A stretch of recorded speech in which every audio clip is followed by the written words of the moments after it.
So Anastasia Tiedemann is the small business counselor here in the Kirksville SBDC office. She's been with us for over 6 years now and has really been delving in deep to the childcare situation, the various forms of childcare that can be done. And so it is with great pleasure that I turn it over to her to lead this training today.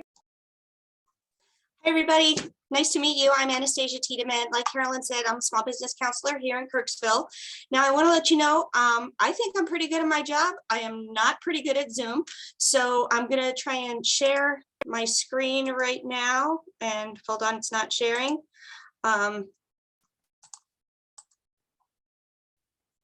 There we go. Okay, you should be seeing my presentation slide. Is everybody seeing my presentation slide? Yep. You're good. Okay. All right. Great. So as we said, I'm Small Business Development Center here in Kirksville. This is going to be a high-level overview. It is very easy to get into the weeds with childcare, and I mean that with the most respect, but there's a lot of detail out there, and some of it depends on the situation that you're in. So this is going to be a high-level overview. I'd be happy to answer any questions. If I can't answer them for you, I can point the way to the people who can. If you have any questions, please put them in the chat. Carolyn will be monitoring the chat. We will be emailing everything over to you. There's going to be a survey coming out after this presentation with a link in the email. So I would appreciate it if you would complete the survey. Not only does it go to our funders, the SBA, to help us keep our jobs, but it'll also let us know a little bit if you want to hear more in January. We're kind of targeting January 26th as a date to do a second one if everyone would like us to do that. So, and please feel free to share. All right, thank you first to the Office of Childhood. They've been so patient with me asking questions every single day. Their contact info is on the screen here. Special shout out to Bethany Duckworth, who is a compliance inspector in Macon. She is awesome. All right, let's start. So one of the reasons why we're doing this is because Missouri has a lot of childcare deserts. So what is a childcare desert? It is a county greater than 50 children under age 5 that contains either no childcare or so few options that there are more than 3 times as many children as licensed slots. So just to see what that looks like, out of 115 counties in Missouri, 70 of them, as of November of this year, are childcare deserts. That's bad. All of these professions rely on childcare to help them during the day to do their job. We're talking about healthcare. We're talking about shipping. We're talking about small businesses, manufacturing, food production. Even the stay-at-home moms sometimes can't always interrupt their meetings in order to take care of a child. So this impacts everyone, the entire workforce. All right, let's move on a little bit to licensing. So the key players here. The Missouri Department of Elementary and Secondary Education, the Missouri Department of Social Services, and the Missouri Department of Health and Senior Services all had their hands in childcare. So earlier this year, I believe it was August, all 3 of them merged to form the Office of Childhood. There we go. So now there's one point where you can ask questions and get your questions answered as far as childcare, rather than trying to go through all of the different departments. All right, so today we're going to talk about 3 different kinds of childcare providers. The first is license exempt childcare facilities. And so those are religious facilities, nursery schools. You know, if your church has a program, that's the kind of license exempt program that we're talking about. And we're talking about family childcare homes with a maximum of 10 children. This is when you have a provider watching kids in the home. And then you have group childcare, which is usually 11 to 20 children. And these are the childcare centers, the big ones, like Kindercare. I'm sorry, my kids were in Kindercare when we lived in Illinois. So that's the first one that's coming to mind. So these have different rooms with different age groups, you know, a very visible kind of curriculum. You know, you can usually search for them on the internet and they're there. So those are the three different kinds of child care providers that the state of Missouri recognizes. And the one we're going to really focus on today is the family child care homes with a max of 10 children. And the reason why we're kind of focusing on this one today is that it takes a lot of effort to open a child care center with 11 to 20 children. So this need for child care is immediate. And so this we feel is like the low-hanging fruit where people can watch kids out of their home and at least alleviate the situation until maybe something bigger goes on or the in-home child care provider decides to grow their business. Okay, so let's look at in-home child care providers. There's unlicensed and there's licensed. So unlicensed, you've got a total of 6 children with no more of them, with 3 of them can be under the age of 2 years old. So these are your in-home providers, maybe that just watch kids in the neighborhood or watch some friends or neighbors, or maybe their grandkids. They are private pay, which means that the unlicensed providers really don't accept subsidy children, and they do not accept the food program. And then you've got your licensed providers, which can be 10 and under, so they can do 6 as well if they would like. But if you're over 7, if you're watching over 7 kids, the state requires you to be licensed. So if you, with licensed, the children in home, no more than 3 children under 2 years. You have to go through the licensing requirements and the whole licensing process. You can accept subsidy payments, which means state assisted payments. You can accept the food assistance, and you will qualify for the grant funds. But then you've got this middle category right here, which is registered. So it's a little bit between unlicensed and licensed. So registered homes usually have a total of 6 children, with no more of 3 of them can be under the age of 2 years old. So you're looking at basically an unlicensed program that accepts subsidy and food assistance from the state. Now, will they qualify for grant funds? So the grant funds, if you are already a licensed facility that is registered with the state and have kids that you're providing, you accept the subsidies and the food assistance. I believe that you can qualify for some grant assistance, but the grant assistance really is geared towards the people who may be unlicensed or registered and who are becoming licensed. They want you to be licensed. So, and accepting the food the food program and the subsidy program is kind of optional. You can decide whether you want to, you know, subscribe to those depending on the makeup of your population.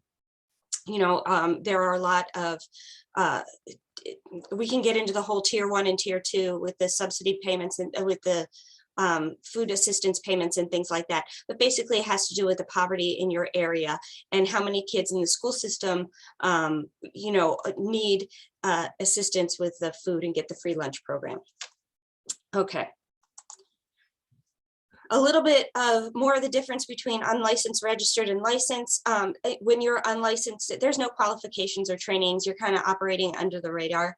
If you're registered, usually registration is triggered if someone comes to you and says, hey, my child accepts the subsidy payments. Will you accept my child? And then you can kind of, you know, apply and get registered through there. You are required to do certain trainings and background checks, some inspections. There'll be forms and paperwork you'd have to adhere to as well. When you're licensed, it's the full gamut. You are 100% in. You have to go through the entire licensing process and meet all the state requirements. There will be inspections. There will be background checks. There will be forms to fill out, paperwork, attendance, all of that kind of stuff. And just a note about the background checks. It's not just a background check now, it's a comprehensive background check. And that means that it includes fingerprinting. So we want to make sure all of our kids are safe, right? So if you may be thinking, wow, that's a lot to think about, and we just started this whole presentation, what do I want to do? Let's kind of look at your community. There is nothing wrong with having an unlicensed facility. A registered facility may meet more of your community's needs if you have a lot of people living at poverty level who may qualify for food assistance and also for childcare assistance payments. Licensed, of course, is you can accept more children when you're licensed, and you can accept all of those state programs as well. Here in Kirksville, we have kind of a transient community. And when I say that, I mean, we have a lot of students coming in because of our dental school, because of our different industries coming in and management coming in, or workers moving to the area who don't have or don't know a lot of people in the community. So they may only consider licensed or registered only because those are more visible. They might not know anybody who's unlicensed. So think about the makeup of your community when making your choice of how you want to open up your center. And speaking of opening up your center, I want to take a short detour about legal entities. So when you're thinking about opening up a child care in your home, I want you to think about what legal entity you want to be. So two of the most common that I deal with are sole proprietorship and an LLC. So with a sole proprietorship, you can register at the state doing business as cupcakes and ice cream daycare, however you want to do that is fine. But if you're a sole proprietorship, your assets, your personal assets and your business assets are all one. God forbid something should happen to a child in your care, and we live in a litigious society. If something should happen and someone brings legal recourse against you, all of your assets are all lumped together in your business. So that is a sole proprietorship. Super easy to set up. I mean, basically very, very easy. But you want to look at the liability there. So with an LLC, there's a little bit of a separation between your assets and the business assets. It's a little bit higher cost. It's not super high cost. It's $50 to file at the Secretary of State's office. But what you're doing is you're providing a separate entity to your child care business so that if something happens, the child care business is separate from your personal assets. So that's just a little detour to kind of educate you a little bit about how you might want to legally set up your business.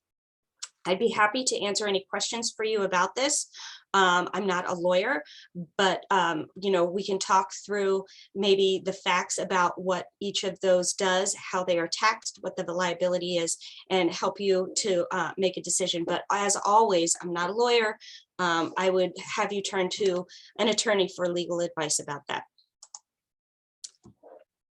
Okay, registered startup. In order to be registered, now remember, this is the in-between. This is the one where you have 6 kids or fewer, and you want to accept the state subsidy. So you have to be 18 years or older. You have to do that comprehensive background screening. There are health certifications, especially tuberculosis.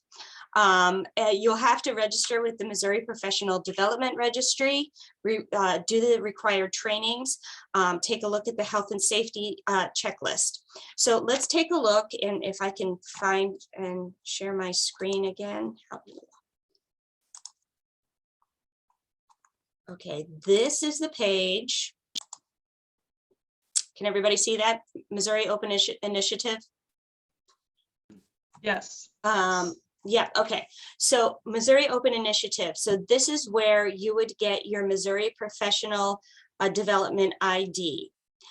Trainings are usually put on, but this has a whole calendar of different trainings for you, for your childcare business. You are going to have to register on here.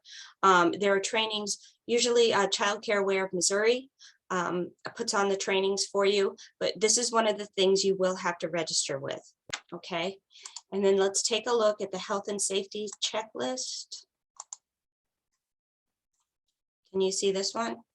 Health and safety checklist? Yes. Yep, okay. So this is the health and safety checklist. It's pretty self-explanatory. Pretty much you go through and these are the facts. These are the rules that you have to abide by if you're going to be a registered child care provider. They're going to have a space for play, a space for napping. You're going to have a fire extinguisher. So there's physical space there, outdoor play area. If you have animals at home, some guidelines for that. You'll go through some trainings as far as SIDS and emergency preparedness. So this checklist and all of these links will be available in the PowerPoint that I'm going to send out after this presentation. Okay, so let me go back and share my screen. Where is my screen? There we go. Okay. All right, next slide.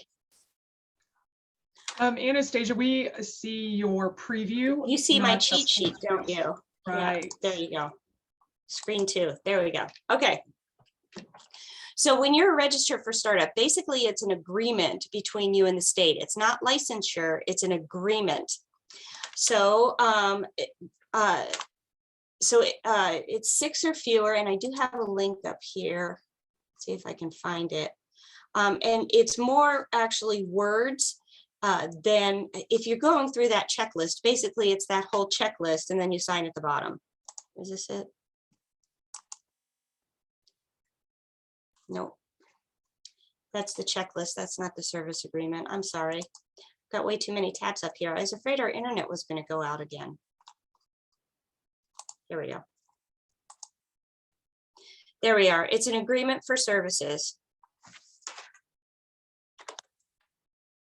And basically, it goes through check boxes, what you're certifying, and then all of this stuff where you sign at the bottom. So that's just a little preview of that. Okay, back to my slideshow. So Carolyn, let me check in with you real quick. Is there any, are there any Nothing in the questions chat so far? Nope. Okay. You're good to go. Keep rolling. Okay. All right. So for a licensed startups, now this is more than 7 kids, a licensure, you're going to go through the full gamut of training and rules and regulations from the state. The startup, it starts out with you'll be filling out the application, and then there's a video orientation to watch. Then there is a checklist similar to the 6 or fewer checklist of all of the things that you are going to have to comply with and agree to. Once again, those comprehensive background checks are on there. There are sanitation and fire safety requirements. Now, with the 6 or fewer, where you just have an agreement with the state, someone will come in as far as sanitation and fire inspections. Usually there's only 2 per year. With a licensed startup, there's unannounced, and they can come in and kind of take a look at what you're doing and make sure you're in compliance. Okay, so the application, let me see if I can find it here.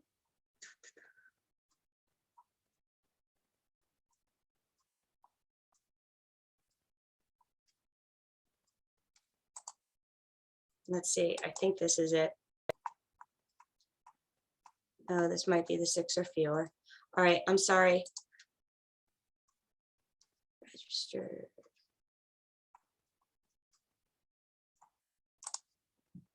Okay, here we go. So this is the application for licensure. So if you're looking, remember how I did that little detail a few minutes ago about your legal entity? This is where that's going to come into play. So you want the legal name of the facility and the address, the administration, which would be your age. Up there, you've got a checkbox up here with your family income, whether your family home, whether it's a group or childcare home or whether it's a childcare center. And it's going to ask you about your location and how many you want to be licensed for.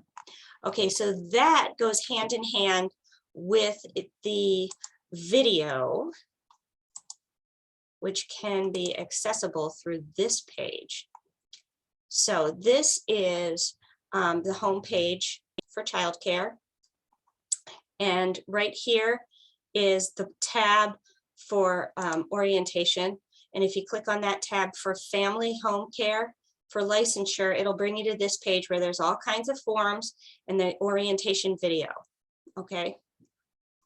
Now, if you are looking at something bigger, if you've got big dreams and you have plans for a child care center, it's this tab right next to it right here.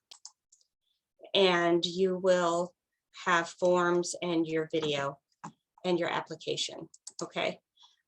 Below it are more tabs here with more information about the rules, the laws, the background check process, all of these other things, and the training. Okay, so this is kind of your one-stop shop right here where you can find a bunch of the links that we'll be going through.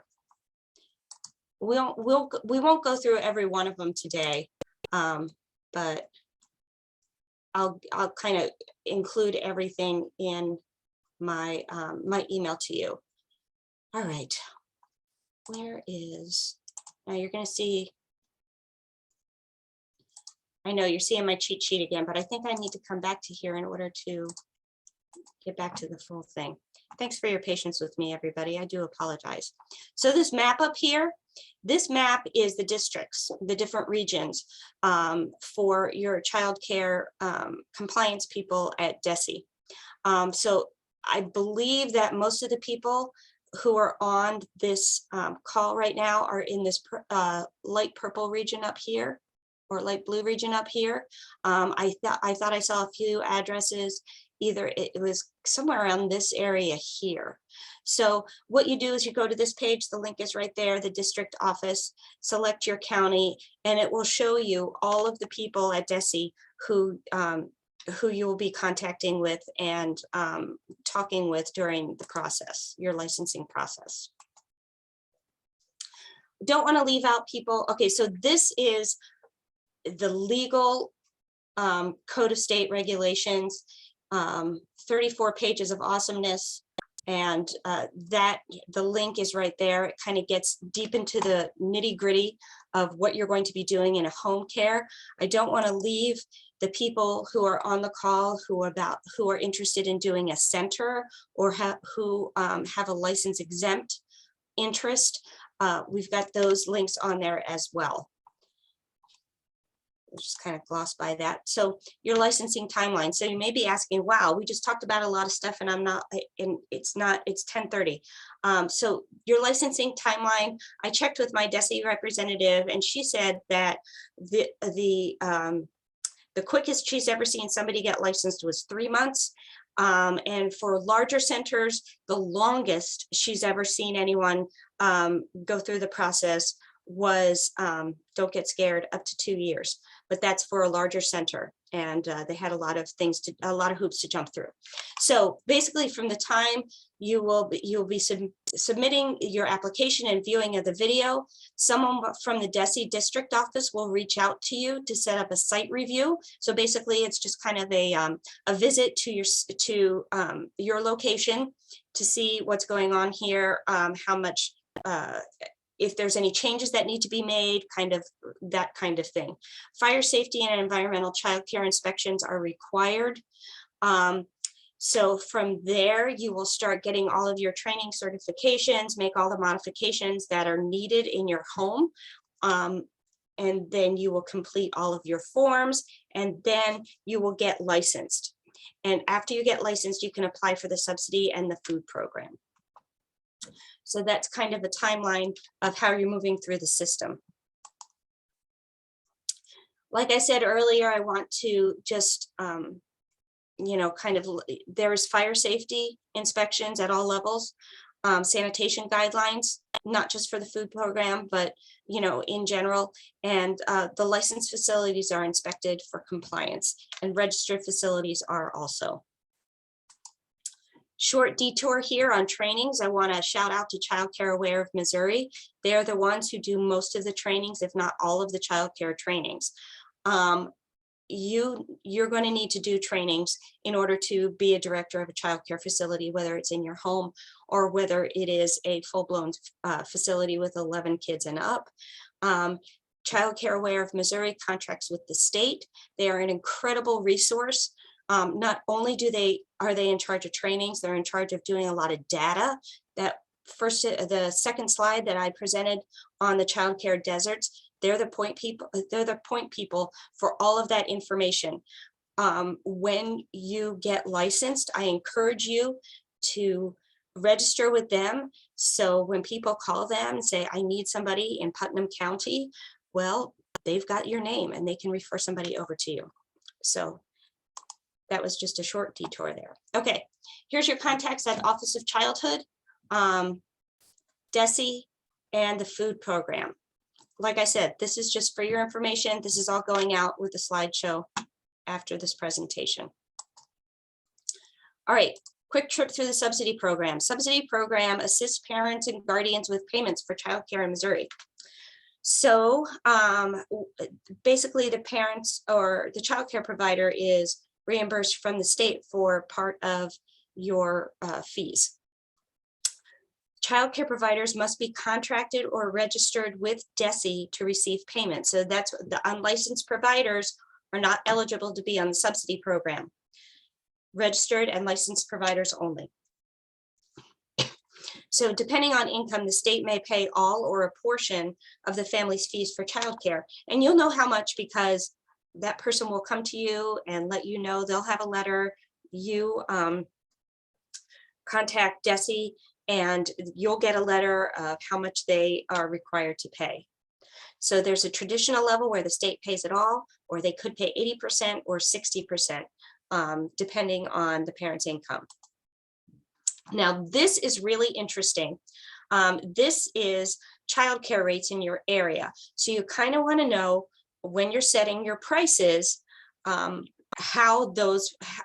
what your reimbursement rate from the state might look like. So something to know is rates differ by county. They differ by the type of center, and they differ if you provide non-traditional childcare, like for example, weekends and evenings for night shifts, or foster care. So let's visit them real quick. I'll share my screen. Any questions while I'm maneuvering through all of my stuff? No? No questions in the chat yet. Okay, so this is your childcare rate information. So let's go up to. We still see the PowerPoint. Yeah, hold on a second. Nope, that's PowerPoint, screen 2. There we go. Now do you see it, the map? Nope, you still see the. Are you doing this? Are you doing the math slide, or were you going to go to the actual website? Here it is. Yes, there we go. Now do you see it? Yes. Okay, perfect. Okay, so we're going to go up here and select a. How come it's not letting me? Oh, maybe it's over here. Okay, select county. All right, let's go to Adair County, just because that's where I am. Here we go. So it is going to give you a chart of rates in Adair County. These are the state rates. These are the maximum rates the state will pay if you have a subsidy agreement, if the parents are eligible. This is the maximum. So if you come up here, most of our daycares are daytime rates. So if you go here in the family home, the maximum the state will pay for an infant the whole day is $13.92. Now your rate may be $40 a day. I'm sorry, if you're a center, or your rate may be $10 a day, or your rate may be $15 a day. The state will only pay $13.92 max for an infant. We also have preschool rates here, full day, half day, part-time, and school age rates, full day, half day, part-time. Now, for registered providers, now that was licensed. For registered providers in the home, this is the pay rate for them. Family reimbursement for a family home reimbursement for a full day for an infant would be $10. Half day $6.50, part-time $4.64. Now that's the state. The parent is in charge of paying the rest, and we'll get to that in just a second. So if you scroll down here, here are the licensed for, this is faith-based facilities. So we're looking at really license exempt or church-based facilities, and then also registered providers in that category. Now, if you have foster kids or something else, let's press on go to max rates up here. Now for Adair County, so these are for the kids who are signed up with the Children's Division. So we're looking at foster children and things like that. There's a high, these are the same rates in Adair County, but you always want to go to that tab and double check. Okay, so let's take a look then maybe at a different county. Let's take a look at Knox County. So Knox County is a smaller county. It borders, or I don't know, who else is in here? Clay, I think it was Cass County that I saw somebody was registered in. So let's go check that out. It might bump me back to the map.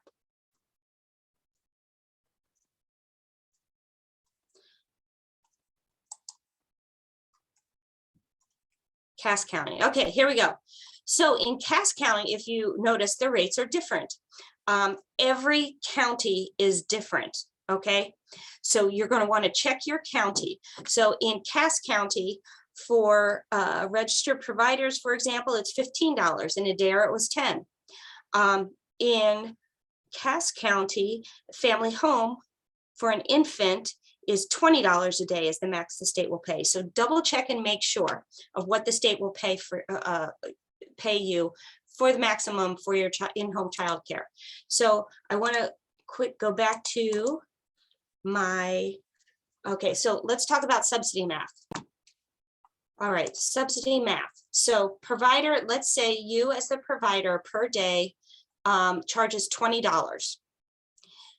You have someone who's coming in on the state on the subsidy program, the state will pay 10 of that. And then there's always a parent paying, there's always a copay and an out of pocket. So the parent pays 10. Okay, so basically it's the difference between what the state pays and what the provider charges, okay? But the reason why I'm just bringing this up to your attention is because sometimes, depending on the provider rate, the provider the price per day for the provider is $5 per day. Maybe it's an older child. The state pays $5. The copay, there is always a copay, and there's that copay information is in with the paperwork from the state. The parent must pay the copay. So in this particular example, the provider is making $8 a day instead of $5 because the parent is required to pay that copay whether or not it is over what the state pays. So what happens if the parent doesn't pay that copay? Well, if the parent doesn't pay the copay, the provider can report the parent and the parent could get kicked off of the subsidy program.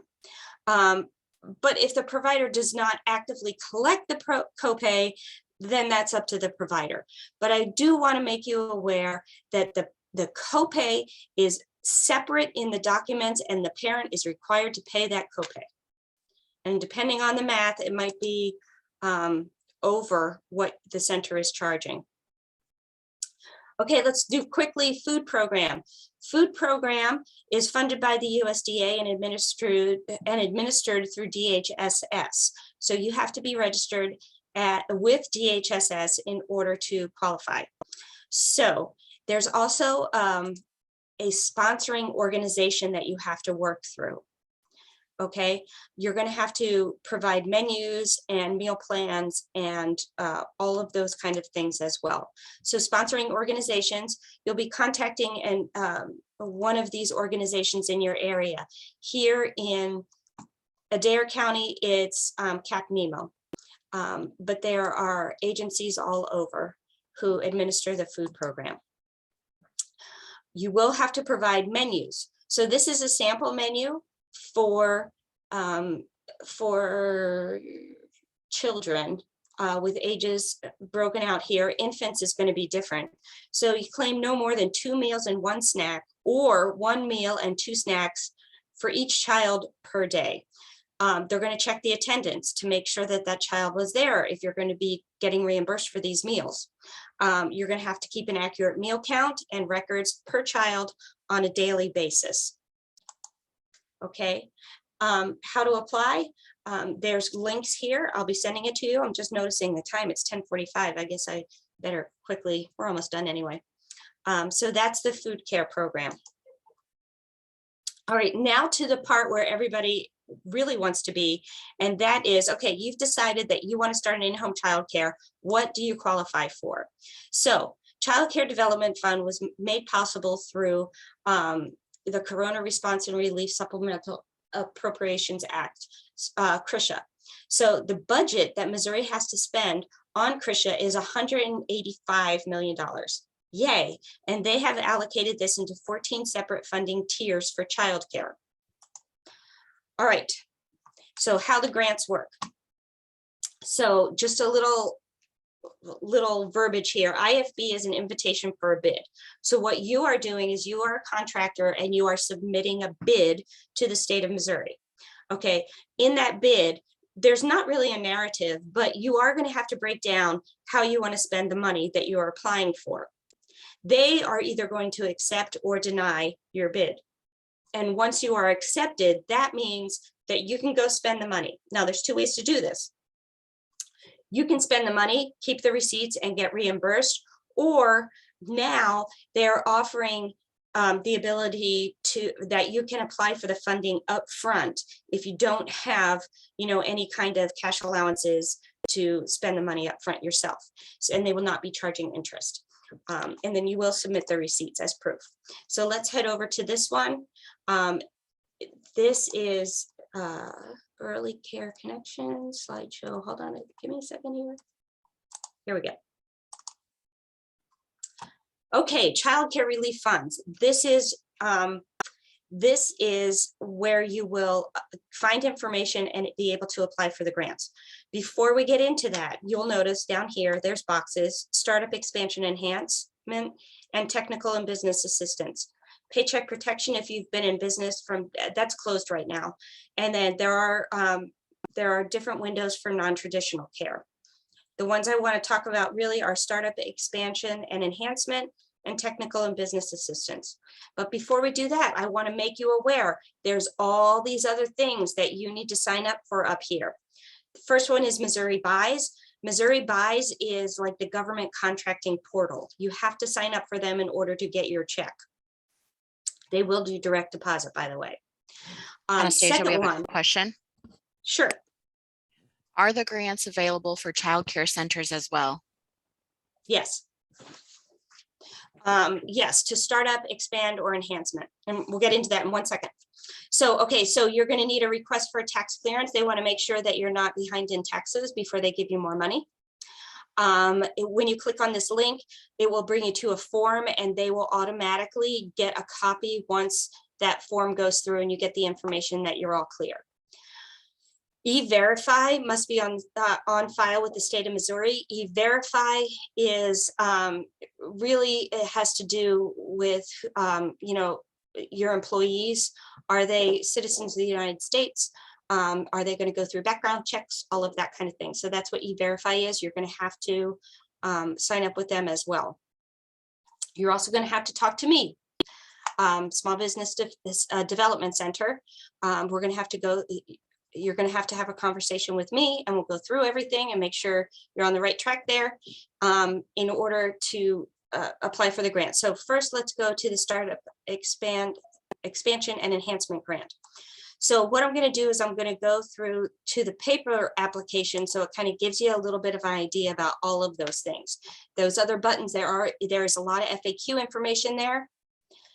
So let's let it load up.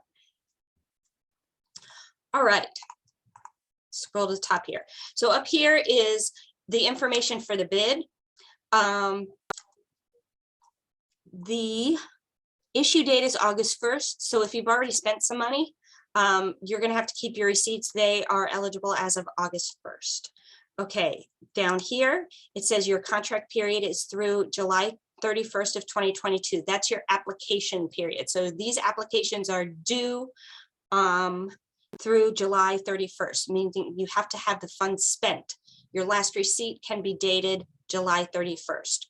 So regular application, vendor name required, that's your business name, mailing address. You will need a DVN number, which is assigned to you when in your licensing process.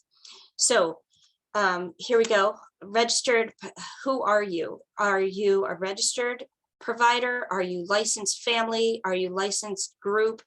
And what kind of type of application? Are you starting up? Are you expanding? Are you enhancing? Okay, here's information. You're going to have to do a budget and provide kind of what you're buying and how much it's going to cost.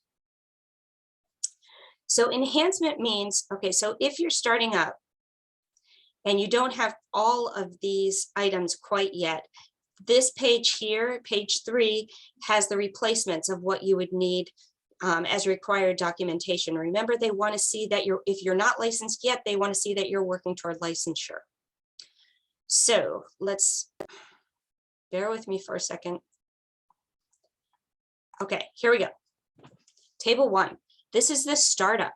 So if you are starting up a licensed childcare with up to 10 children as your capacity, that you can qualify minor remodeling $10,000, additional cost of $15,000. So those additional costs, if you look above here, that's your furniture and equipment, that's your materials and instructional supplies, whether it's play, crayons, blocks, you know, anything like that, books. There's your sleeping equipment, your pack and plays, your cribs, your cots. It will do up to 3 months of staff salaries and up to 3 months lease or rent. So if you are doing an in-home licensed, your total between the minor remodeling and additional cost is $25,000 that you would be eligible for to start up. And your facility needs to be open by September of 2022. Okay. So we got a lot of time in there. So if you're looking at a bigger facility or expanding your facility, look at the program capacity right here, because that is going to tell you how much you will qualify for. And it's always in the minor remodeling, and then the additional costs, and then the total. So the maximum, if you are a center right now and you found a building that will house 100 kids, $250,000 is what you can apply for. Now, the grant will not allow you to purchase a building. It will not allow you to purchase any kind of facility, okay? But it will pay for up to 3 months lease or rent. Okay, all the rules and regulations. Let's go down to the next chart. Now this is for expansion. So let's say you are an in-home provider right now and you want to expand. Let's say you're registered and you wanted to expand up to 10. Here's your chart. Minor remodeling, 10,000, additional cost 15 with a total of 25. If you are licensed for 10 right now, and this is your passion and you want to grow and you found a great spot and you're going to have 31 to 50 kids, your minor remodeling would be 30,000, additional cost of 120 with a total of 150,000 eligible. So that's a little bit about the sliding scale. Now, there's something else down here. This is for enhancement. So let's say you are already registered or already licensed, and you're not planning on expanding. You're not planning on going into a bigger building or anything like that. Maybe you just need to get some more playground equipment, or the roof, it needs to be fixed, or your refrigerator is not working very well. This is the enhancement funds. So they're not as much, of course, but if you have if you are a provider with 6 to 20 kids, it would be $2,000. And as you can see, the sliding scale, if it's over 100 kids, it's 10,000. Okay, so that is a little bit about the Startup Enhancement Expansion Grant. Now let's go back and we'll take a look at the Technical and Business Assistance Grant. Now this is different. This one is for technical and business assistance. So you're looking at not iPads in the classroom. You are looking at technical and business assistant to specifically be used for your business. So we're looking at maybe a computer or a license for QuickBooks, or if you are a provider and you want to do Brightwheel or ProCare, which are applications which kind of help with attendance and billing. This is Not yet. surveillance equipment. This is the grant that does that. Is there a question? Yes. Caroline wants to know, are additional costs where the staff salaries or lease rent come from in those tables that you showed before? Yeah, those will come from the second column category, which is the it's not the building, it's the other. That would come from the second column category. So in the case of a startup 10 and less, the first column was 10,000 for minor remodeling, and the second column would be 15,000. It would come out of the 15,000. Okay. So technical assistance, return bid no later than September 30th, which means that you are requesting funds and you can request them anytime until September 30th of 2022. And those funds could have been spent, it could have been spent in arrears, September 30th, 2022. So, information about your facility here, information about your budget. Let's scroll down to the part where we see how much we are allowed. There we go. If your program capacity is 6 to 20, your maximum is $1,000. I have seen online that you can buy a laptop for about 200 is lowest, around that range. So you do have a little bit of money to work with there. Not a ton, but you can work with it. Okay. Does anyone have any questions so far at this point? There are no more questions in the chat. Okay. All right. Let's go back to PowerPoint slide. Okay. Can you see my presentation again? Yes. Okay. All right, so I can't see my presentation. Where are my cheat sheet? Okay, there we go. All right, so if you need some assistance with application, I would be happy to help, but I do want to point you again to Childcare Aware. They are offering hands-on assistance with filling out that application if you are feeling a little bit like this is too much. So they do have a training, and you can also email Jordan there. This information will all be in what I'm sending out. Anastasia, we have another question. Yeah, go ahead. Kelly says she lives in St. Joe. Does she refer people to Rebecca? Oh, Carolyn just answered it. She can refer people to Rebecca as far as assistance in filling out the application. There are a few of us, there were 4 of us in the state who really are the ones who are on the front line of all of this childcare stuff. Rebecca's not one of them, but I am. But Rebecca would be happy to help, I'm sure. If she doesn't know the answer or anything, you can call Childcare Aware or give me a call as well. We want to get this money in your hands. The state wants to get this money in the hands of people who want to start childcare. So it's all hands on deck. So when I put out the information, a nice gentleman from Memphis asked me if I could mention the fact that he and his wife operated a childcare in Memphis for about 10 years. They operated it in a home. So it was an in-home childcare residence, but it was not their home, which is perfectly legal as well. I've been talking to people all over the state. In Kansas City, it's pretty common. So this particular property, all of the room measurements have been done. It is set up to be a childcare. It is turnkey. If you are in the Memphis, Missouri area, that's Scotland County, and are interested in, just kind of making life easy and you'd rather purchase a place, I did want to put this information up there. Contact information is at Hines Realty. All right. Any other questions? Yeah, we don't have any more questions in the chat, but if anyone has a question, feel free to unmute or raise your hand, and we'll see if Anastasia, we probably have time for 1 or 2 questions since we are at that 11 o'clock hour. Okay, so I just want, before I turn my slideshow off, I just want to give a shout out again to the Office of Childhood, to Bethany and Macon, to everyone who has assisted with putting this together and getting the information out. We are here to help you, so please reach out to me, one of the other SBDC counselors, or the Office of Childhood, to get your questions answered, because we're here for you. Caroline has her hand raised if she has a question. Sure. Hey, this is Caroline. First of all, thank you guys so much for this presentation. I'm one of those big dreamers. So the best way to kind of go through this, I've been in healthcare for a long time, and so this is kind of a switch, is the best way to just kind of set up a meeting and go through, sorry, I can start my video, then you know who I am. I'm not just a black screen.